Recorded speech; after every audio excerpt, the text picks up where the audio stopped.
Friends, आज की कहानी है मजबूरी भाग 12। पिछले भाग में आपने पढ़ा, वैभव के पापा ने शीला से कहा, पंडित जी ने शादी का आज से 3 दिन के बाद का शुभ मुहूर्त निकाला है। उसने सिर हाँ में हिलाया और बहुत थक चुकी हूँ, आराम करना चाहती हूँ, ये बहाना बनाकर वो चुपचाप अपने कमरे में चली गई। अब आगे शीला का सबसे बड़ा डर अब उसके सामने था और वो अब कुछ भी नहीं कर पा रही थी। उसे ऐसा लग रहा था जैसे हर कोई उसके खिलाफ हो चुका है। ऊपर से दादी की बातें उसके दिल और दिमाग पर अपना गहरा असर डाल रही थी। शीला खुद भी एक गरीब परिवार से थी। वो 5 बहनें थी, जिसमें से शीला सबसे बड़ी थी और उसके पिताजी एक किसान थे, पर उनके पास न तो इतनी अच्छी जमीन थी कि उसमें लहराती फसल उग सके और न ही इतने पैसे कि खाद दवाई खरीद कर फसल को खराब होने से बचाया जा सके। ऊपर से शीला की मां का देहांत एक बीमारी के चलते हो चुका था, जिससे 5 लड़कियों की जिम्मेदारी शीला के पिताजी अकेले संभाल रहे थे।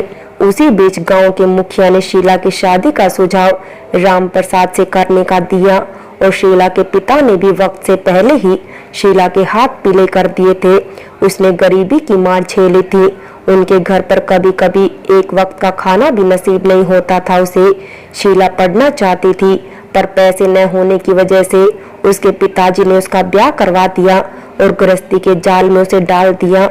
शीला ने अपने बचपन से ही बहुत कुछ सहा था, पर वो परेशानियों से तप कर सोना बनने की जगह उसने अपने मन में गरीबी को अपना दुश्मन मान लिया कि इस गरीबी के चलते ही उसने अपनी जिंदगी को अपने हिसाब से जिया नहीं। शायद यही वजह थी जिससे शीला पूजा से बहुत नफरत करती थी, क्योंकि पूजा भी एक गरीब परिवार से थी। वही गरीबी की मार पूजा ने भी झेली थी, पर पूजा ने जितनी परेशानियों का सामना किया वो उतनी ही निखरती गई। पर शीला ने खुद को पैसे के मोह माया में ऐसा बांध लिया कि उसे पैसे की सिवा कुछ दिखता ही नहीं था। इसलिए वो वैभव की शादी एक बड़े खानदान की लड़की से करना चाहती थी। शीला अगली सुबह बहुत देर तक अपने कमरे में ही थी। न तो वो सुबह पूजा के लिए आई और न ही उसने नाश्ता ही किया। पहले तो घर में किसी का भी ध्यान शीला पर नहीं गया, पर पूजा शीला को बहुत अच्छे से जानती थी कि शादी की बात से शीला बिल्कुल भी खुश नहीं है और वो कोई ना कोई बहाना जरूर ढूंढ रही होगी जिससे शादी न हो पाए। पर उसके लिए खाना पीना छोड़ देना ये तो ठीक नहीं है ना। उसने सोचा, पहले ये सब खा ले, उसके बाद मैं उनका नाश्ता उनके कमरे में ही लेकर जाऊंगी।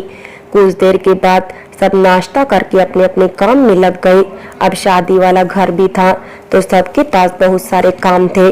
किसी को 1 सेकंड की भी फुर्सत नहीं थी और किसी का भी ध्यान एक पल को भी शीला पर नहीं गया।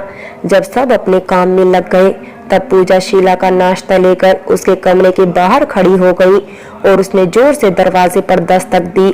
दस्तक की आवाज सुनकर शीला बहुत खुश हो गई। ये तो पक्का मेरा बेटा वैभव ही होगा। आखिर माँ के बिना वो नाश्ता तो क्या, एक गिलास पानी भी नहीं पी सकता।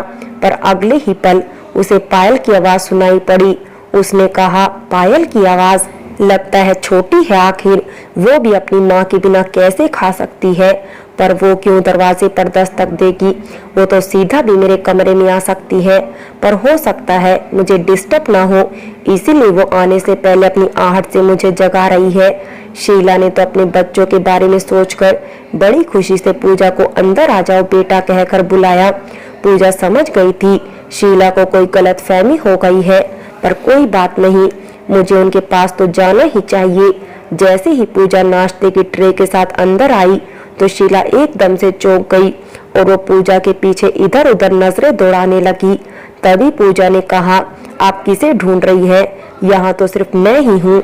तब शीला ने खुद को तसल्ली देने के लिए कहा, तुझे वैभव ने भेजा है ना मेरी तबीयत पूछने के लिए। अभी वो भी पीछे पीछे तेरे आ रहा होगा मुझे देखने के लिए। आखिर बेटा है मेरा, उसे मेरी चिंता हो रही होगी। तभी पूजा शीला की इस बात पर अपनी नजरें नीचे झुका लेती है और कहती है, वैभव तो कब का नाश्ता करके अपने पिताजी के साथ ऑफिस निकल गए हैं।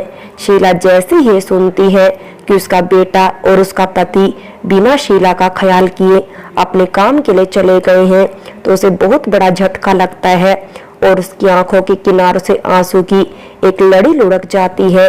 पर पूजा ये देख ना पाए, इसीलिए वो उसे छुपा लेती है। पर पूजा की भी नजर बहुत तेज है, इसलिए उसने शीला का आंसू देख लिया था और उसने भी अनदेखा करने का नाटक किया। फिर शीला ने कहा, हाँ तो अब क्या काम पे भी ना जाए, कुछ जरूरी काम रहा होगा, इसलिए दोनों ही मुझे बिना बताए चले गए होंगे, वरना तो अब तक का पूरा घर सर पर उठा लेता मेरा बेटा। तू देखना, अभी लौट कर आएगा तो मेरे आगे पीछे डोलने लगेगा। अच्छा तो फिर तुझे छोटी ने भेजा होगा मेरी तबीयत के लिए पक्का, अभी पूजा कर रही होगी मेरी खैरियत के लिए और आकर अभी मुझे प्रसाद देगी। पूजा ने फिर सिर झुकाकर कहा, छोटी भी नाश्ता करके कॉलेज के लिए निकल गई है, आज उसे कॉलेज में अपने भैया की शादी का कार्ड देना था, तो वो कब की घर से जा चुकी है और मुझे किसी ने नहीं भेजा है।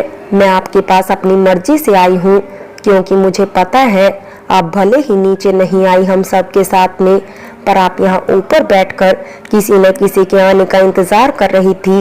शीला ने फिर ताव देकर कहा, तुम मेरे घर का हिस्सा नहीं है समझी, और मेरे होते हुए कभी भी हो भी नहीं सकती है। तो सिर्फ वैभव की पत्नी बन चुकी है, पर इस घर की बड़ी बहू कभी नहीं बनेगी और शीला अपना आपा खो देती है। ये सब बोलते बोलते तभी पूजा उसके पास आती है और उसे शांत कराने की कोशिश करने लगती है और उसे संभालते संभालते कब शीला को गले से लगा लिया, शीला को पता ही नहीं चला। पर जब पूजा ने ऐसा किया तो शीला थोड़ी सी शांत हो गई और उसे थोड़ा सुकून मिला। शायद अपने अंदर चल रही उलझन से वो इतना थक गई थी कि उसे इसकी जरूरत थी, पर उसे ये अपनापन तो पूजा ने दिया था उसे, जिसे वो एकांत पसंद भी नहीं करती थी। इसलिए अगले ही पल उसने पूजा को जोर से धक्का दिया और अपने आप से दूर कर दिया। बात ज्यादा ना बढ़े इसलिए पूजा वहां से चुपचाप चली गई और अपने काम में लग गई। पर शीला वो अपने सामने सबको खुद से दूर होता देखकर अपना मानसिक संतुलन खो रही थी। उसे लगा था अगर एक दिन वो अपने परिवार को नहीं दिखेगी तो उसका पूरा परिवार परेशान हो जाएगा, सब उसके पास भागे भागे आएंगे और उसके आगे पीछे डोलने लगेंगे। पर ऐसा कुछ भी नहीं हुआ, उसके परिवार से कोई भी नहीं आया, न उसका पति, न ही उसका बेटा और न ही उसकी बेटी। आया तो बस वो इंसान जिसको वो जान से मारना चाहती थी। इन सब का शीला के दिमाग में बहुत ही गहरा प्रभाव पड़ रहा था और वो बस बेसुध थी, इसी बारे में बार बार सोचे जा रही थी और इसी मानसिकता में वो कब अपने कमरे से बाहर सीढ़ियों से उतरने लगी, उसे होश ही नहीं रहा।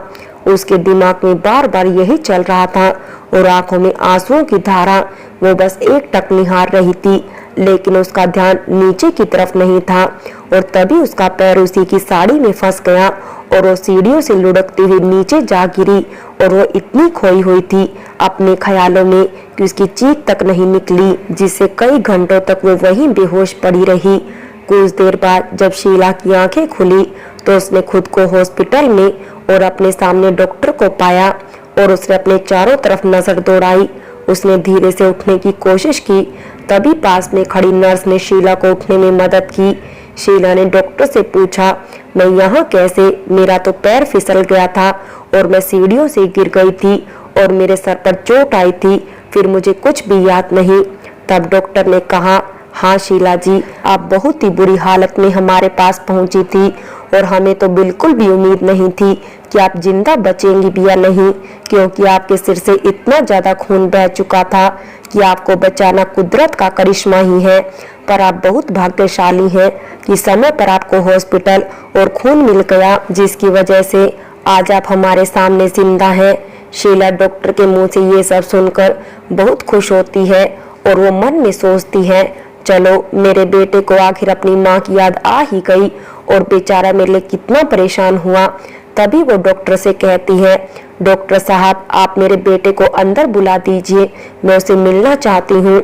डॉक्टर ने कहा, ओ आपको एक बेटा भी है? तब शीला बोलती है, बेटा भी है मतलब आपका?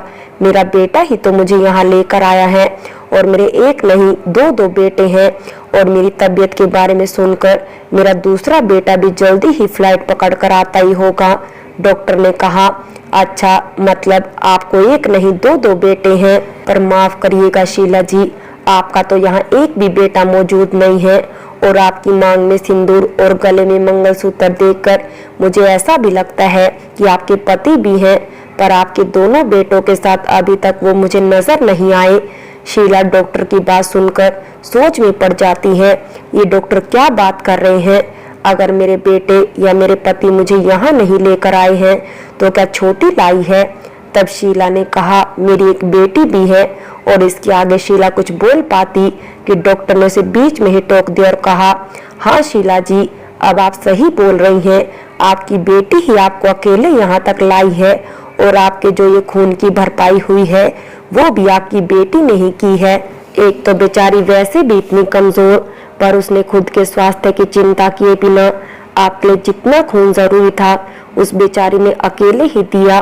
बुरा मत मानना शीला बहन, पर आपके पति और बेटों की तुलना में आपकी बेटी ने आपका बहुत साथ और ध्यान दोनों ही दिया है।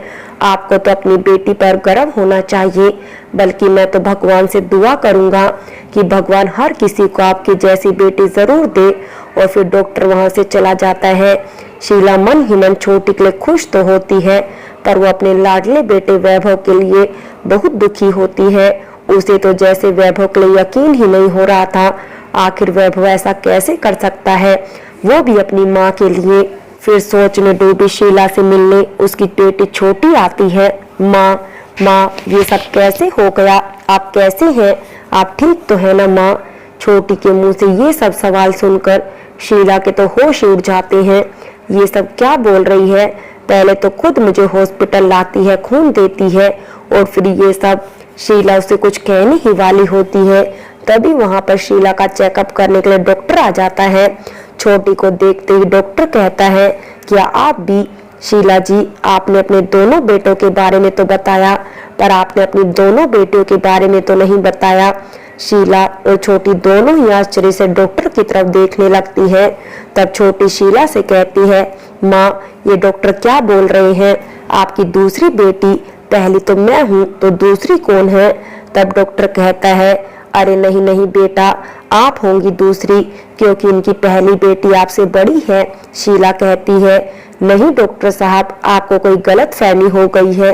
मेरे एक ही बेटी है जो कि आपके सामने है, और आप इसी की बात कर रहे थे ना, जिसने मुझे समय पर हॉस्पिटल और अपना खून देकर मेरी जान बचाई। तभी छोटी बोलती है, नहीं माँ, मैं तो अभी आई हूँ यहाँ पर, मैं आपको हॉस्पिटल नहीं लाई हूँ और न ही मैंने आपको खून दिया है। इनफैक्ट मुझे तो अभी आपके मुंह से ये पता चल रहा है आपको खून की भी जरूरत पड़ी है। शीला और छोटी दोनों ही आश्चर्य से डॉक्टर की तरफ देखने लगती हैं। तभी डॉक्टर ने कहा, अगर वो लड़की आपकी बेटी नहीं है और आपका उससे कोई रिश्ता नहीं है तो आपको उसे अभी ही मिलना चाहिए और उसका धन्यवाद करना चाहिए, क्योंकि वो आपके लिए भगवान बनकर आई है। क्योंकि अगर आज वो नहीं होती तो शायद आपकी जान भी जा सकती थी और न ही आप जिंदा होती।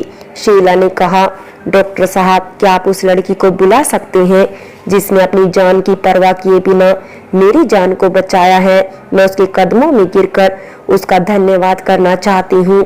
डॉक्टर ने कहा, जी जरूर, मैं अभी उसे बुलाता हूँ। और फिर डॉक्टर बाहर जाकर कुछ देर बाद उस लड़की को बुला कर लाते हैं। वो लड़की जैसे ही शीला की आंखों के सामने आती है, शीला को अपनी जिंदगी का सबसे बड़ा झटका लगता है, क्योंकि वो लड़की और कोई नहीं बल्कि पूजा थी। पूजा को अपनी आंखों के सामने देखकर और ये जानकर कि वो पूजा ही थी जिसने उसे समय पर हॉस्पिटल पहुंचाया और अपना खून देकर उसकी जान बचाई, शीला की आंखों में आंसुओं का सैलाब भर चुका था और वो बस एक टक पूजा को निहारती रह गई, जिसकी जान शीला ने लेने के लिए कोई कमी नहीं छोड़ी थी। इसके बदले में पूजा ने शीला की जान बचाने में कोई कमी नहीं छोड़ी थी। जब शीला के सामने पूजा आती है तो शीला की आंखों में आंसुओं का सैलाब भर आता है। उसने अपनी बेटी छोटी और डॉक्टर से कहा वो पूजा से अकेले में कुछ बात करना चाहती है, इसलिए छोटी और डॉक्टर बाहर चले जाते हैं। फ्रेंड्स, बाकी की कहानी अगले भाग में देखें, और अगर कहानी अच्छी लगी हो तो लाइक करें, शेयर करें और प्यार भरी कहानी चैनल को सब्सक्राइब करें।